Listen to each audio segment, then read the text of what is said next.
குற்றம் கடிதல் வந்து if I were to say in a word that it's a very honest work of art.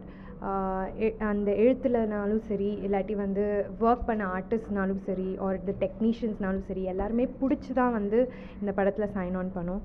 And when that happens automatically I think a film generally tends to be excellent and tends to நிறைய acknowledgements கிடைக்கிறதுக்கான வாய்ப்பு இருக்கும். And அதுதான் வந்து it keeps adding feathers to the cap, and I think this is also one of them, and I'm very proud to be associated with this film. குற்றம் கடிதல் வந்து கதைக்களம் எதை நோக்கிய ஒரு பயணம்? அதுதான் லைக் நான் உங்ககிட்ட சொன்ன மாதிரி அது வந்து it is not one specific thing. நிறைய விஷயங்கள் பற்றி பேசப்பட்டிருக்கு இந்த இதில். தெர் ஆர் ஸ்டாண்டர்டாக there are like 5 characters and what happens in their lifes. ஆனால் அதில் வந்து நிறைய ஆஸ்பெக்ட்ஸ் காமிச்சிருப்பாங்க. But at the same time it's also thrilling. So என்னாலே வந்து அதை ஒரு ஜானரில் வந்து ப்ளேஸ் பண்ண முடியல. But it's a racy thriller to sit and watch. It will be very excited. Yeah 5 character அப்படின்னு சொன்னீங்க. ஒரு கேரக்டருக்கும் ஒரு முக்கிய கதாபாத்திரங்கள் இருக்குது. ஆனால் வந்து மெயினாக வந்து உங்களுக்கு நிறைய இம்பார்ட்டன்ட் ரோல் இந்த படத்தில் இருக்கிறதா சொல்லியிருக்காங்க. அதாவது ஒரு பெண்மையம் பேசக்கூடிய படமாக இது இருக்குமா? பெண்மையை பேசக்கூடிய படமாக விட ஐ திங்க் ஒரு ஹியூமனிட்டியை பேசக்கூடக்கூடிய படமாக இருக்கும். Not just women, even like general human பீயிங்ஸே வந்து அந்த டெப்த் காமிக்கும் கண்டிப்பாக இந்த படம். அண்ட் அதில் ஒரு எஃபர்ட் தான் I would say that Merlin is my character is. Yeah முதல் படத்திற்கான வாய்ப்பு எது மூலமா எப்படி அமைஞ்சது உங்களுக்கு இந்த படத்தில்? நான் வந்து ஒரு தமிழ் வெப் சீரிஸ் ஞாயிறு மாலை அப்படின்னு சொல்லி எழுதி நடிச்சிட்டு இருந்தேன். அதை வந்து ப்ரொடியூசர் கிறிஸ்டி பார்த்தாரு. தென் he ஷோட் it to Brahma and they both liked it. அதுக்கப்புறம் என்ன ஆடிஷன் கூப்பிட்டாங்க. So yeah the rest is history. எத்தனை நாள் நடைபெற்றது இந்த ஷூட்டிங்? அதாவது உங்களுக்கு மறக்க முடியாத ஷூட்டிங் ஸ்பாட்டில் சம்பவம்னா நீங்கள் எந்த விஷயத்த சொல்லுவீங்க? ஷூட் வந்து எனக்கு வந்து I think I had about like 40 to 50 days of shoot. And எனக்கு மறக்க முடியாத சம்பவம் வந்து it was in the first week of shoot. we were shooting in an engineering college and I was staying at the hostel. And நான் அந்த girls ஹாஸ்டலுக்கு வந்து போகும்போது it was a holiday, so யாருமே ஸ்டூடெண்ட்ஸ் இல்லை. it was just the warden and me. And நான் என்னோட ரூம்குள்ளார enter பண்ணும்போது அந்த ரூமில் வந்து பெருசாக ஒரு like lettering set happy birthday Merlin, which is also my character. So I was suddenly shocked that என்ன சொல்கிறது, க்ரூவில் யாரோ பண்ணியிருக்காங்களோ அப்படின்னு நினச்சேன். பார்த்தா யாருமே இல்லை. It was there was another girl who lived there and Merlin is a rare name also. So somewhere எனக்கு என்ன தெரிஞ்சதுன்னா I felt like there was some other power that was saying that I should take up this character. So yeah. இயக்குனர் sir பற்றி சொல்லுங்கள். Brahma sir அவங்க வந்து உங்களுக்கு எந்த அளவுக்கு இந்த படத்தில் ஒர்க் வாங்கியிருக்காரு? நீங்கள் எந்த அளவுக்கு இந்த படத்தில் ஒர்க் பண்ணியிருக்கீங்க? பிரம்மா பற்றி சொல்லணுன்னா he's a very gentle task master. எல்லாமே like he gets work done by you, but he's also very gentle and understanding. I'm thinking maybe it is also to do with அவரோட தியேட்டர் பேக்ரவுண்டாக கூட இருக்கலாம். ஏன்னா அது வந்து it helped him communicate with actors better and his words were very powerful. எனக்கு வந்து ரொம்ப கம்மியாக டயலாக் இருக்கும், but at the same time when I say those lines out, somewhere there was அது என்னமோ உள்ளேருந்தே வர்ற மாதிரி இருக்கும். இட் டசன்ட் சீம் லைக் அது சும்மா மனப்பாடம் பண்ணி சொல்ல வேண்டிய மாதிரியே இருக்காது, பேசுகிற மாதிரியே எழுதியிருப்பார். So I think he made the job tough and easy for us both of it. 2 பெரிய அவார்ட் இந்த படத்துக்கு உங்கள் ஃபேமிலி எந்த அளவுக்கு ஃபீல் பண்ணாங்க? எங்கள் ஃபேமிலி பொறுத்த வரைக்கும் இட்ஸ் மை மதர் அண்ட் எங்கள் அம்மா வந்து she generally tends to be very calm about எவ்ரி திங். நான் என்ன பண்ணாலும் she'll be calm. Same about this also. Of course வெளியில் போய் பெருமையாக சொல்லுவாங்க, ஆனால் என்கிட்ட வந்து she is very like oh அப்படியா அப்படின்னு இருப்பாங்க. பட் ஃப்ரெண்ட்ஸ் வந்து all my friends are very excited. எல்லாருமே ஃப்ரெண்ட்ஸ் ஆஃப் ஃப்ரெண்ட்ஸ், என் டீச்சர்ஸ், ஸ்கூல்லேருந்து இருக்கிறவங்க எல்லாருமே அந்த மாதிரி பீப்புள் கூட they're getting back in touch with me because of this. So அந்த வகையில் I think this film is a blessing for me and I'm very excited for everyone to watch it. Coming 24th வந்து படம் release ஆக போகுது. எந்த அளவுக்கு நீங்கள் எக்ஸைட்மெண்ட்டாக இருக்கீங்க? நான் ரொம்ப எக்ஸைட்டடாக இருக்கேன். 24th ரிலீஸ் ஆகுது அண்ட் எல்லா அவார்ட்ஸ் எல்லா ஃபங்க்ஷன்ஸை விட பெரிய ஒரு அக்னாலேஜ்மெண்ட் வந்து when people in our own place தமிழ்நாட்டில் வந்து எல்லாருமே இந்த படத்தை பார்க்கும்போது I think that will be the fulfillment of this film. So I'm really looking forward. இந்த படத்தின் மூலமாக உங்களுக்கு வேறு ஏதாவது படம் ஆப்பர்ச்சுனிட்டி வருமா, இல்லை நான் வந்திருக்கா இது வரைக்கும்? நிறைய ஸ்கிரிப்ட்ஸ் வருது. ஆனால் ஃபர்ஸ்ட் ஆஃப் ஆல் என்னாச்சு, இந்த ஷூட் முடிஞ்சோடனே because I almost travel with this character in depth, எனக்கு வந்து அதை விட்டு like to get separated from it, it took a while. I was doing a lot of stuff. I've also studied psychology, so I did some psychotherapy training, adukaprom yoga teacher training. I did some retreats ஒரு 1 month போயிட்டு வந்தேன். So now I'm back, I'm reading some scripts. So குற்றம் கடிதல் மாதிரியே ஒரு powerful script கிடச்சதுன்னா கண்டிப்பாக நான் பண்ணுவேன். உண்மையை சொல்லணும்னா அதுதான், ஒரு ஒரு மீட்ரு இருந்ததுன்னா அதில் அந்தளவுக்கு சொல்லலாம் இவ்வளோ தான் ஹாப்பினஸ் இருக்குன்னு. ஸோ அதையும் தாண்டி நாங்கள் எதிர்பார்க்காத விஷயங்கள் நிறையா வந்துக்கிட்டே இருக்குது. ஸோ மகிழ்ச்சி வந்து மிக்க மகிழ்ச்சி தான் சொல்ல முடியும். குற்றம் கடிதலோட கதைக்களம் எந்த மாதிரியாக இருக்கும்? அதான் நான் மறுபடியும் சொல்கிறது தான் என்னென்னா, ஒரு வீட்டில் ஒரு ஃபேமிலியாக இருக்கிற ஒரு 4-5 பேர் இருக்கக்கூடிய வீட்டில் ஒரு சம்பவம் நடக்குதுன்னா அதை சுற்றி எத்தனை மக்கள் பாதிக்கிறாங்க அந்த மாதிரி ஒரு ஸ்கிரிப்ட். அதுக்கு மேலே என்னால் ஃபுல்லாக சொல்ல முடியல.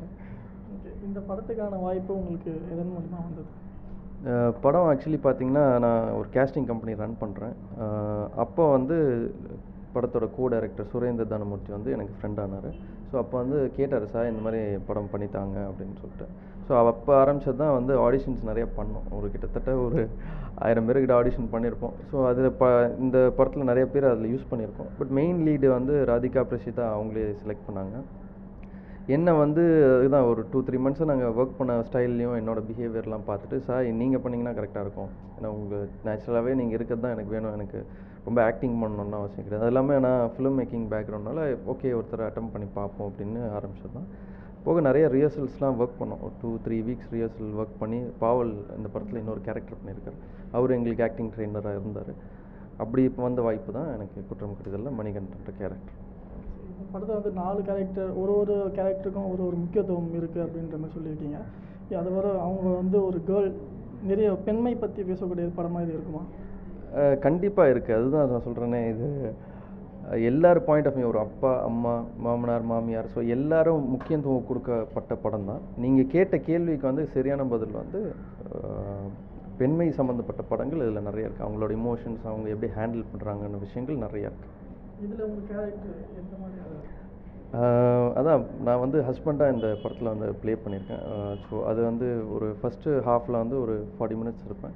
செகண்ட் ஹாஃபில் கிளைமேக்ஸ் வரைக்கும் ஃபுல்லாகவே ட்ராவல் பண்ணுவேன் கூட. இந்த படம் வந்து ரொம்ப பெரிய ரீச் ஆகிடுச்சு, அதாவது ரிலீஸ் ஆகிறதுக்கு முன்னாடியே ரொம்ப பெரிய ரீச்சில் இருக்குது. உங்கள் ஃபேமிலி இந்த இதை பார்த்துட்டு எந்த அளவுக்கு ஃபீல் பண்ணுங்க?